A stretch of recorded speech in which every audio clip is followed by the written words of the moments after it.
गिरफ्तारी लदनिया थाना क्षेत्र से की गई है।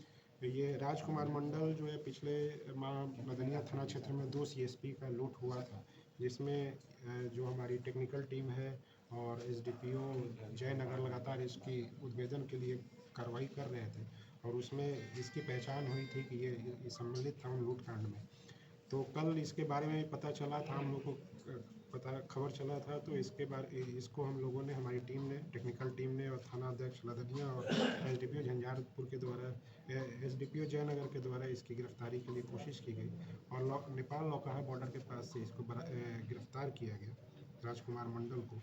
और इसके ऊपर जैसा मैंने बताया कि पूर्व में 8 केसेज इसके ऊपर भी आपराधिक इतिहास रहे हैं और सारे लूट और आर्म्स एक्ट के केसेज रहे हैं, सारे हीनियस क्राइम के केसेज रहे हैं।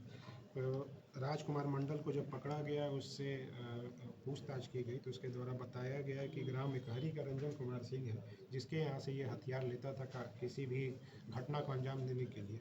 और ये जो पिछले 2 लूट की घटना इसने की थी, उसमें भी जो हथियार इसने यूज किया था उसको वो रंजन कुमार सिंह के यहाँ ही रख के और भागा हुआ था। तो उसके बयान के आधार पर रंजन कुमार सिंह के घर से भी छापेमारी की गई, जहाँ से 1 देसी पिस्टल, 2 देसी कट्टा और 1 देसी बंदूक और 3 जिंदा कारतूस भी बरामद किया गया। राजकुमार मंडल के ऊपर जैसा मैंने बताया कि टोटल 8 केसेज हैं और इसके ऊपर भी 25,000 का टोटल इनाम घोषित किया गया था मुख्यालय के द्वारा।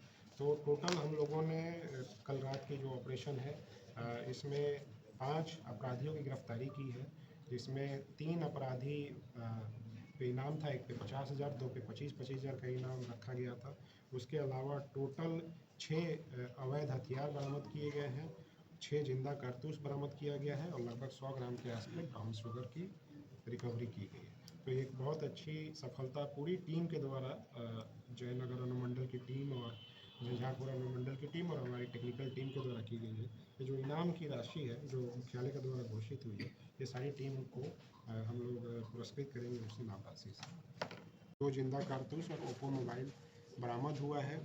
जो मुख्य बात है इसमें जो वो ये है कि ये इसके ऊपर जो ओम प्रकाश यादव है, इसके ऊपर टोटल 22 केसेज अभी तक आपराधिक इतिहास मिले हैं। सारे आपराधिक इतिहास जो हैं इसके ऊपर हीनियस क्राइम के हैं, जैसे लूट डकैती और हत्या के केसेस के भी हैं। और जो आंध्रा थाड़ी में महेंद्र ठाकुर की सुपारी लेकर हत्या की गई थी, वो भी इसी के द्वारा हत्या की गई थी। तो ये एक बहुत बड़ी उपलब्धि है। ये काफ़ी दिनों से हमारी टीम इस पर लगातार इसकी गिरफ्तारी के लिए कोशिश कर रही थी। तो ये थानाध्यक्ष आंध्रा थाड़ी, उनकी टीम और एसडीपीओ झंझारपुर के निर्देशन में ये बहुत अच्छी सफलता है का होता है। ये जो प्रभाकर सिंह है, ये भी कई कांडों में वांछित रहा है। टोटल 11 केसेज जो है अभी इसके आपराधिक इतिहास में मिले हैं। सभी जो हीनियस केस हैं, लूट, हत्या, डकैती जैसे केसेस में ये वांटेड रहा है और इसके ऊपर 25,000 का इनाम है, जैसा मैंने पहले बताया।